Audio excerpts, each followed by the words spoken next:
যারা মুসলমান আর যারা মুসলমান নয়, পৃথিবীতে মুসলমান নয় এরকম শত শত কোটি মানুষ আছে না, কাফের আছে না? কাফের গোষ্ঠীর কাছে আমার নবীর ইজ্জত কতটুকু তাও একটু জানো।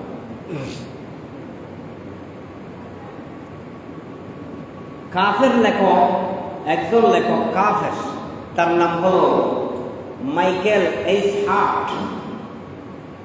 মাইকেল এইচ হার্ট একটা বই লিখেছেন 100 মনীষীর জীবনী। 100 মনীষীর জীবনী। পৃথিবীর প্রভাবশালী, পৃথিবীর মহান মনীষী, পৃথিবীর স্মরণীয় বরণীয় ইজ্জতওয়ালা মর্যাদাওয়ালা দামি নামি গুণী এমন 100 শ্রেষ্ঠ মানুষের সমন্বয়ে জীবনী নিয়ে একটা বই লিখেছেন মাইকেল এইচ হার্ট। ওই 100 মানুষের জীবনী লিখা শুরু করতে 1, 2, 3, 4 ক্রমিক নম্বর দিয়ে লিখতে হবে না?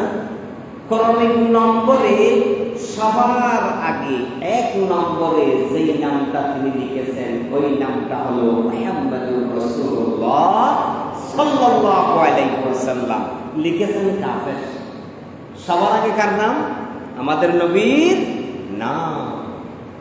ওনারাও বুঝতে পেরেছেন আমরা মুসলমান না হই, কিন্তু মুহাম্মদ সাল্লাল্লাহু আলাইহি ওয়াসাল্লামের যে ইজ্জত আল্লাহ গ্রান্টেড করেছেন ওই ইজ্জত তো আমি না দিয়ে পারি না। এরপরে আজকাল Android phone, Android mobile phone, computer, যুবক ভাই যারা আছেন, বৃদ্ধ যারা আছেন, যারা মোবাইল চালান, কম্পিউটার চালান, তারা অনলাইনে একটা সার্চ ইঞ্জিন রয়েছে গুগল।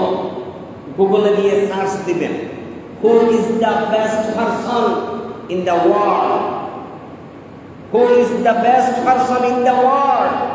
সমগ্র পৃথিবীতে সর্বশ্রেষ্ঠ মানুষকে নিজ দিয়ে ওই লেখার নিজ দিয়ে উত্তর আসবে, আনসার আসবে জনাবে মুহাম্মদুর রাসূলুল্লাহ সাল্লাল্লাহু আলাইহি ওয়াসাল্লাম। এই গুগল কাদের? তাও কাফের। এই গুগল কাদের? কাফেরদের। কিন্তু নাম আসবে কার? আমার নবী মুহাম্মদুর রাসূলুল্লাহ সাল্লাল্লাহু আলাইহি ওয়াসাল্লামের। সেই নবীর আগমন আগামী মাসে। আমাদের প্রস্তুতি, আমাদের জানার বিষয়, আমাদের আলোচনার বিষয় অনেক অনেক বেশি হওয়া উচিত। আল্লাহ রাব্বুল আলামিন তার হাবিবের শান মান গ্রান্টেড করেছেন। কোরআনে কারীমে ঘোষণা করেছেন ওয়া ফা'না লাকা যিকরাক, আমি আমার নবীর মান ইজ্জত আবরুকে সমুন্নত করেছি, সুউচ্চ করেছি।